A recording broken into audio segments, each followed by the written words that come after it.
Lead with Clarity. My name is Funke Olaonipeku. If you're joining me for the first time on this channel, we teach leadership principles, values, and we support you through your leadership journey to know how to navigate whatever areas of your leadership you're struggling with and even learn more about leadership generally. Wherever you're serving as a leader, no matter the size of your group, no matter the size of the group you're presently leading, we offer the support and the help, the training and the knowledge needed to navigate your journey. We started a series recently on 5 principles of leadership you must master as a leader who is going to lead the next generation to be successful. We established 5 C's of leadership to be courage, competence, clarity, character, and coaching. In our previous episode, we've dealt with clarity. There will be the link in the comment section. We've also talked about competence. Today, we're focusing on coaching. And in our last series of this, we will combine character and courage, what you should know about each of these, how you should learn about them, and what you should do with them to be effective in your leadership journey. So quickly today, we're moving into coaching.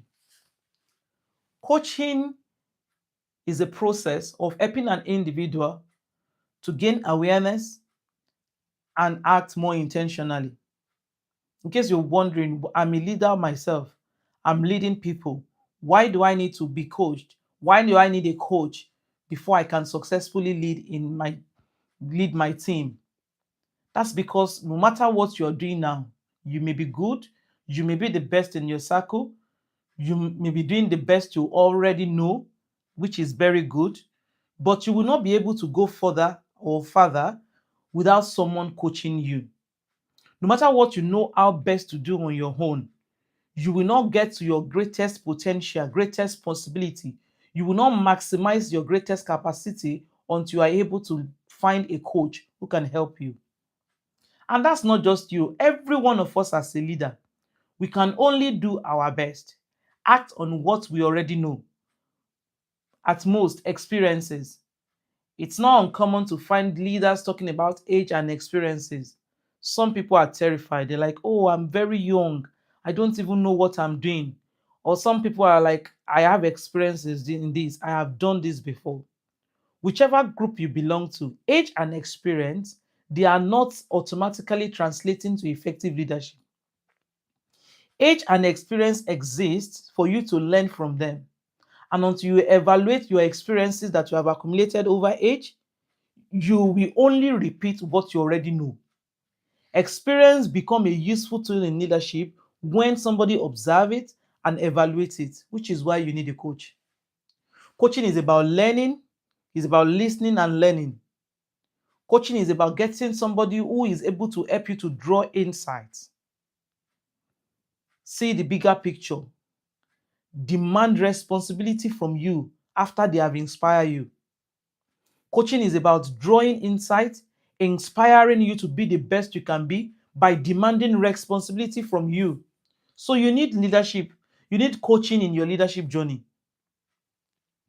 You will not go further or further than when somebody is helping you to navigate uncertainty, to help you to see what you cannot see.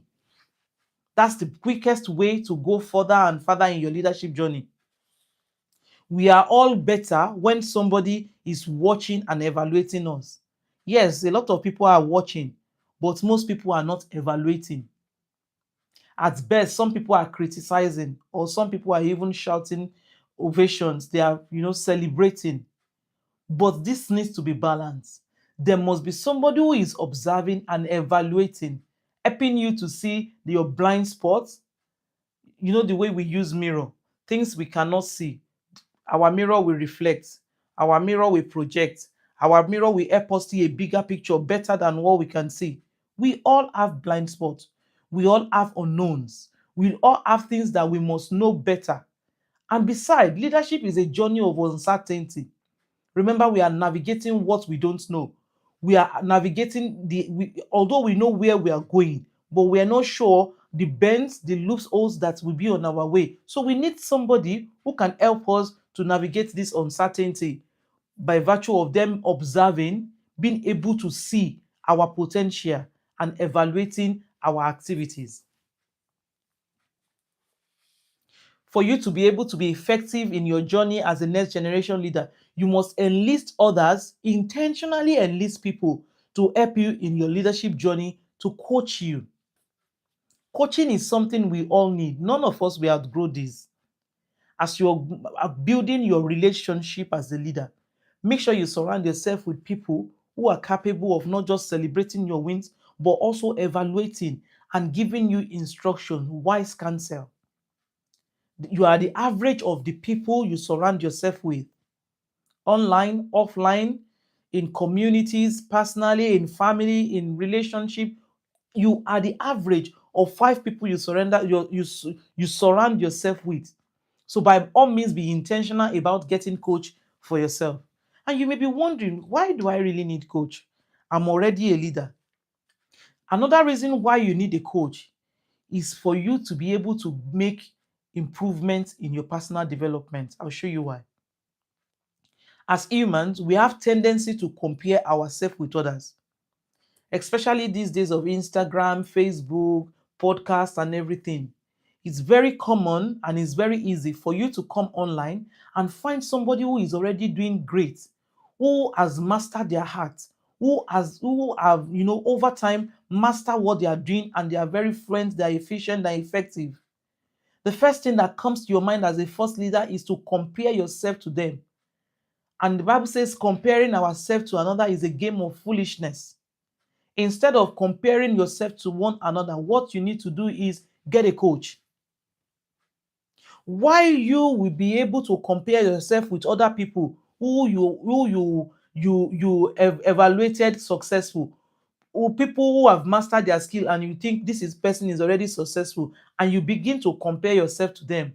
What a coach will do is to compare your performance to your potential. Did you get that? A coach will compare your performance with your potential. They are not comparing you to another person. They are comparing what you are doing now to the best that you can actually offer. A coach is a person who is able to see a bigger picture. They can see your potential, they can see your ability. Of course, they are also observing your performance. So, what a coach will do is to compare your performance with your potential. They are not going to be comparing you with somebody else. Even if you are in the same niche, even if you are in the same establishment, even if you are running something similar, a good coach will not compare you to other people, other successful people, or even make you feel better than people who are just starting. A good coach will compare your performance to your potential. And that's the significant thing we all need to do. No, you are becoming the best version of yourself. You are not becoming another person. It's okay to learn one or two things for others, but that's not your standard. Your standard is your potential. So here you are matching your performance to your potential, bringing out the best in you. You are not, a coach is not comparing your strength to the performance or the strength of other people. They are not comparing you with someone else. A coach will know your capacity and push you to your limit. Instead of you sitting down in your comfort zone, a coach will look at you, identify the best possible ways that you can do something, and they will help you to see it clearly. They will demand responsibility of you and help you to be the best version of yourself. And that's what leadership is all about. That's the authentic leadership we all talk about, becoming the best version of yourself.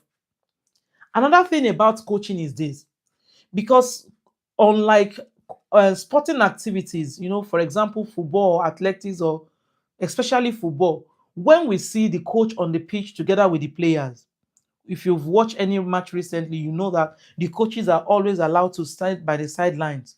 So they are not just observing their players, they are also giving out instruction. You hear them scream, pass the ball. They kind of inspire them. Yes, keep it going. They echo, they scream, they shout, they do all sorts of things. They correct, they give instruction. They are on their toes, same way the players are playing.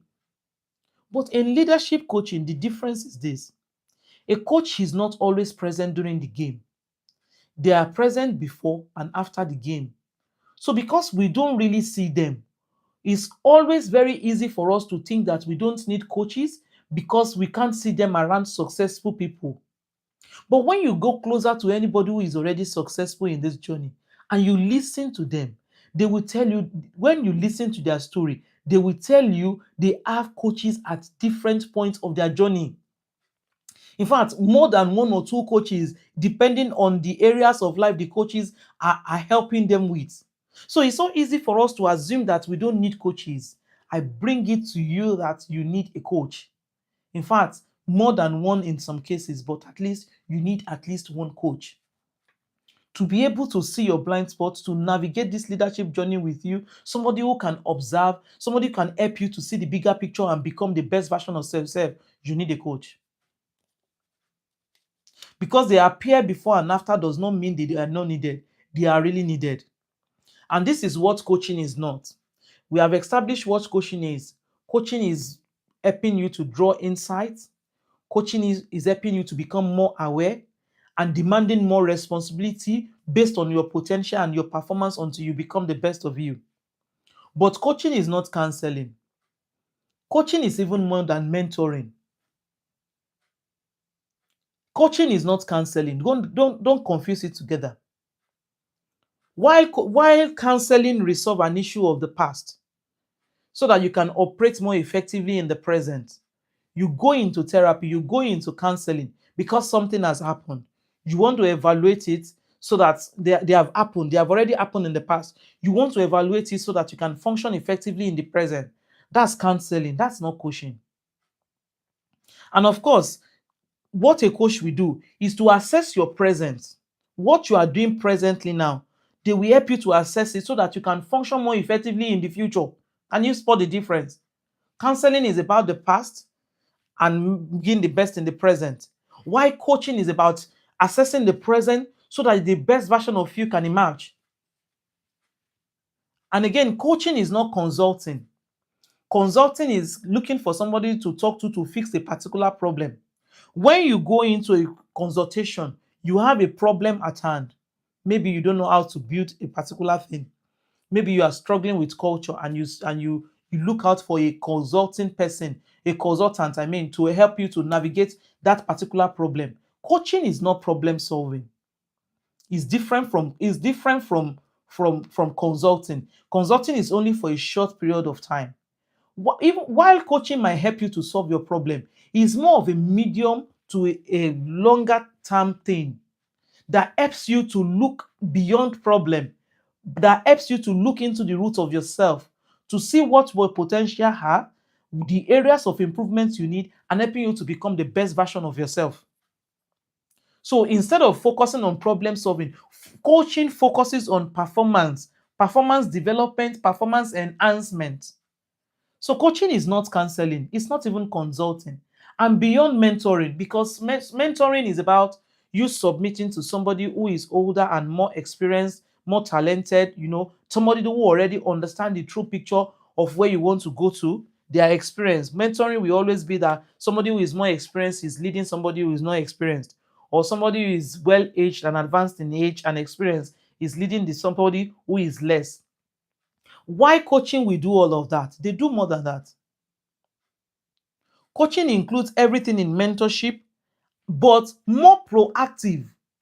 Why a mentor is waiting for you to come to them and discuss your problems and they give you advice and a coach will look ahead of you. They are more proactive. They are not going to wait for you to make all the mistakes or keep repeating a mistake before they come into place. They are more proactive with instruction and evaluation. That's what a coach do. So that's why you must enlist yourself into leadership coaching. You must be intentional about it. You must understand that this is a long journey that you are not capable of doing by yourself. So what will you do? Get a coach. Get at least one leadership coach to walk your journey with you. That brings me to what a coach should do. So that when you find a coach, you know you are in the right place. A coach should observe and evaluate your performance. A coach should instruct you.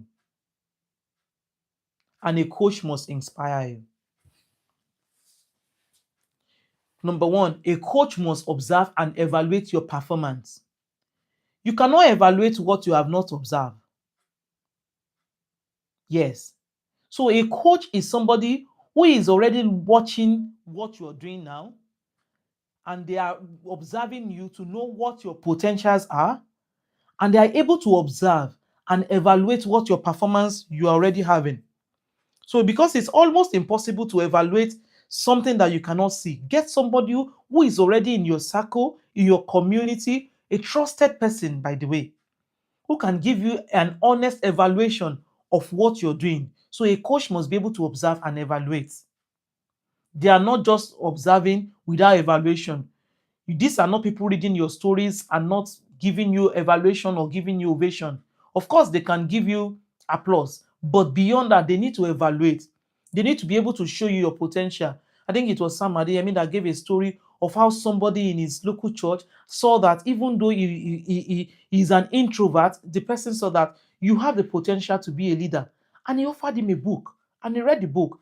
And from that, he became inspired. That's more or less like passing an instruction, testing a substance, you know, and he became, and from there he realized that yes, I can do more than this. And that's how his leadership story started.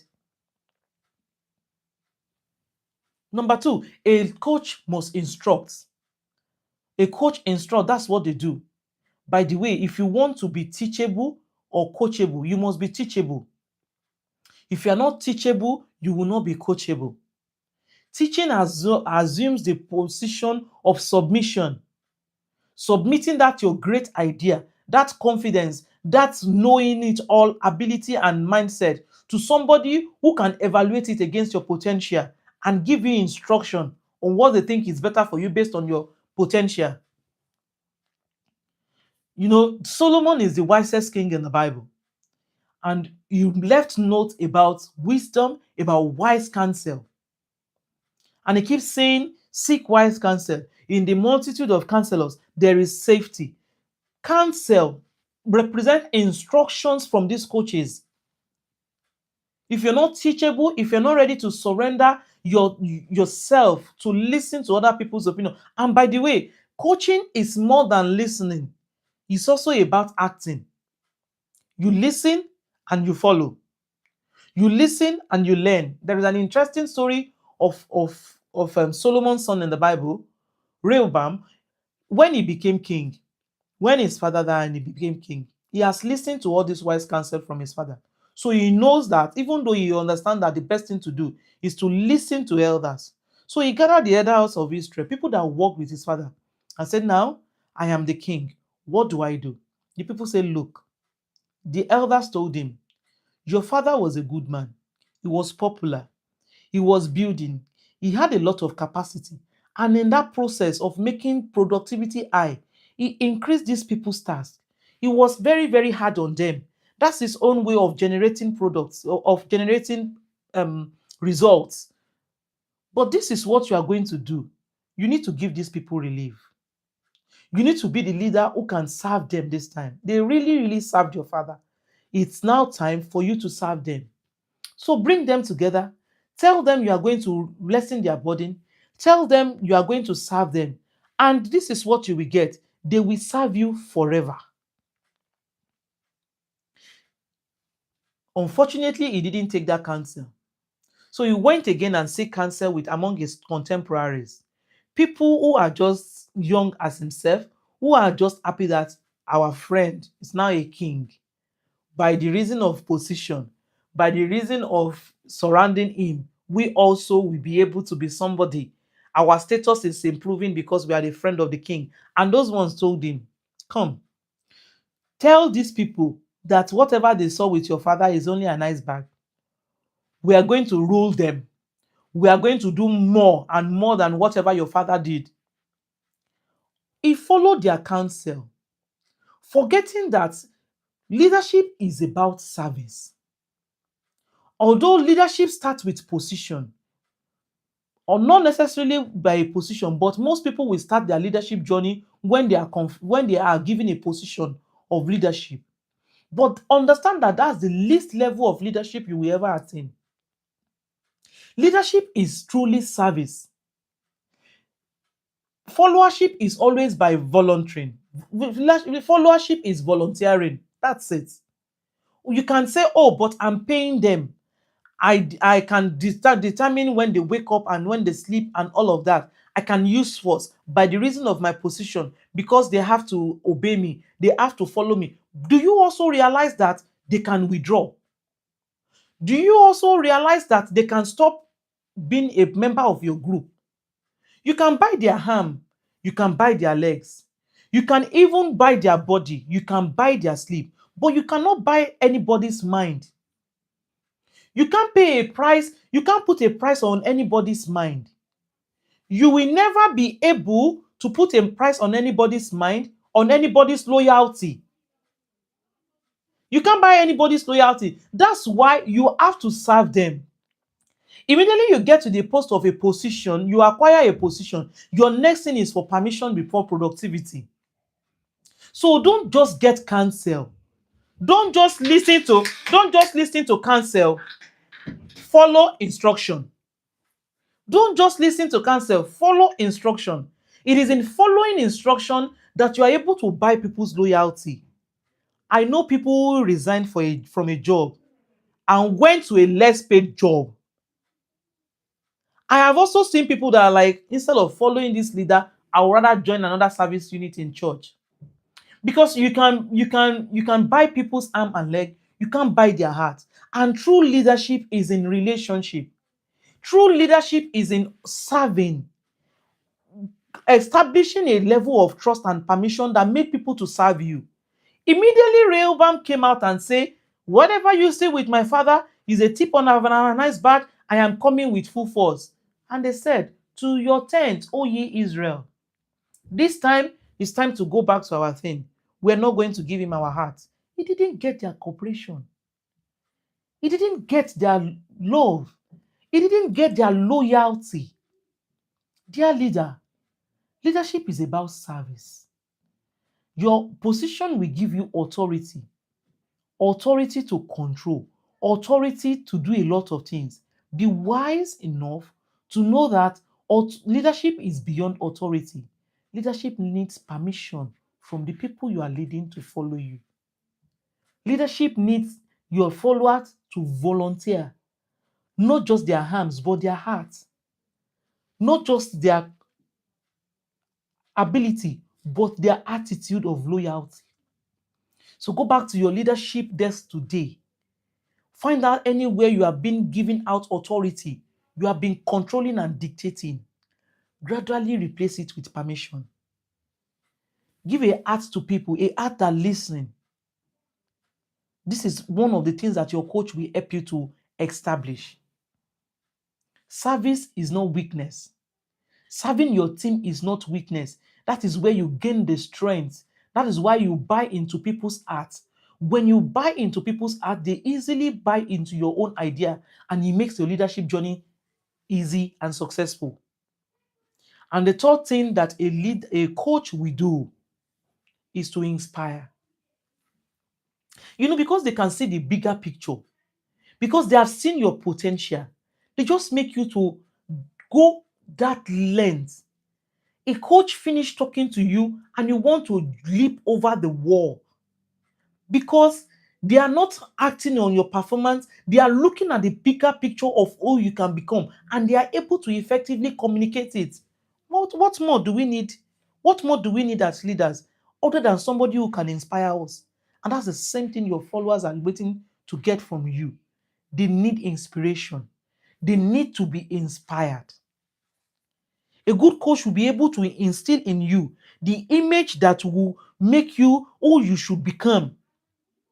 They will point you to the preferred picture, to the preferred future of yourself, and inspire you to do everything in your ability to achieve it. A good coach will see potential in you and help you to maximize it. You see why you must get a coach? You need somebody to observe and evaluate you. You need somebody to instruct you. The journey is a long one and uncertain. You need somebody to inspire you. Some days will be down, some days you will not know what to do. A leader will see the big picture on you. He will see the potential and help you at all costs to be the best version of yourself. So how do you get a coach? There are people who are already observing you now. Look out for one or two people among them and ask them to evaluate you. Because when you go to the people and you say, I want you to be my coach, a lot of things is going on out there. Number one, you don't necessarily have to look for a popular person to be your coach. That's another place where we get it wrong. Once I mention coaching now, you now start looking for people in your field. Another thing, they don't even have to be in the same field as you. They have to be somebody of trust, somebody, a trustworthy person, somebody who can evaluate and somebody who can see the potential in you. Somebody who have seen you maybe by discussion and say, oh, you are doing something good. That person can be a coach. Although they might not be able to, tell you, they might not be in the same areas of service with you, but they have seen something best in you. So why don't you go to them and say, I'm doing so, sir. I'm holding meeting for our young group. Do you mind evaluating, joining the meeting and evaluating? Or maybe you are already in the same meeting with them and you know they are trusted. You can go to them and say, how did I perform in today's meeting? Is there something I should improve on? Reflection is good. We reflect by ourselves, but evaluation is better. You get somebody else's opinion. And by the way, whatever you are getting from that person is what people has been whispering already. Is the blind spot that you don't see, that people have been grumbling and complaining about. This person is only going to help you to give them a voice so that you can improve on it. So go get a coach. And when you are looking for a coach, don't insist that it must be somebody who is already having a busy schedule. For example, you now go and pick the highest 3, 4 people in your niche and say these people must be my coach. They are busy. The way to is good to assess those people, but the only way you'll be able to assess those people is to be a service to them. Find out something they need and be of help to them. That's how you close that gap. You can't just walk up to somebody and say, come and be my coach or come and be my mentor. You serve your way into their environment. You serve your way into their space, and they in turn see your potential and help you to be the best. And even now where you are, another thing you should do is to start coaching yourself. Are there people in your environment that you can see the best in them right now? Young people, things that you can see, you can observe. Give a good evaluation. While you are waiting to get a coach, be a coach yourself. Be a coach to someone else. As a leader, while it is not your responsibility to know everything, because you are never going to know everything going on around, it is your responsibility to share the knowledge you already have. And that's coaching. Even while you are waiting to get a coach, you be a leader, be a coach to somebody else. Help them to get better in what they are already doing. You say, how can I do that? Commit to whatever they are doing. Celebrate their wins. Help them to celebrate what they are doing, or the thing that they are already doing right. Talk about it, brag about it, celebrate it. That way you gain their trust. And it is after you have gained their trust that you can now instruct them, and they will be willing to trust you as well. And you have established trust. You can now instruct and inspire them to be better. So get a coach so that you will not stop improving. Be a coach yourself so that you can improve people around you. The journey is long. These are basic principles of leadership that you must hold hand. These are the tools that you must have. You must have a coach along the line in any area, on every area of your life. It's okay to have one or two coaches. It's okay to even have more, depending on the areas that you want to improve on. Identify your area, the way you conduct meetings, the way you conduct programs, the way you give feedbacks to your colleagues. You can ask somebody to sit down with you, a trusted person, to watch you how you interact with people, and you ask them, what can I improve on? What have I done today that I can be better at? Even conflict resolution. A lot of us don't do well with conflict resolution. Get a coach. Look for people who can teach you, who can train you. In our next episode, we will talk about how character and courage are major principles of your leadership journey that you must learn in order for you to be effective. Thank you for joining me on today's episode of Lead with Clarity. I look forward to meeting you next week where we go further in teaching and training how to become the better leader. You have to be the best version of yourself. The only thing our world is waiting for now is leadership. Morals are failing. People are building things, but for themselves. People are acquiring resources for themselves. The whole world is thriving in selfishness. We need people who we serve. We need people who will come out and say, we are ready to lead. But you will not be able to make any meaningful improvement or any meaningful change if you have not mastered the skills of leadership yourself. Before you can lead others, leadership starts with you. Wondering why to start with leadership? Start with these basic skills. Be the best version of yourself. You're a parent, your family is your first set of followers. Lead with example. Master these skills and find a coach to evaluate. At this point, we draw a close today, and they'll come your way next week. Don't forget to subscribe to this channel. Share this link with your friends and family, young leaders, generation leaders, new managers, people who are already leading or aspiring to be better leaders. I look forward to you subscribing to our channel. Follow us on YouTube, on TikTok. There are videos here every Monday, shorts and that you can subscribe to. Thank you so much for joining me. My name is Funkeola Onipekun. I'll see you next time. If you've got any question, send them in the comment section or in the community and we will answer you. Thank you so much for trusting me with this, and I'll see you next time. Bye.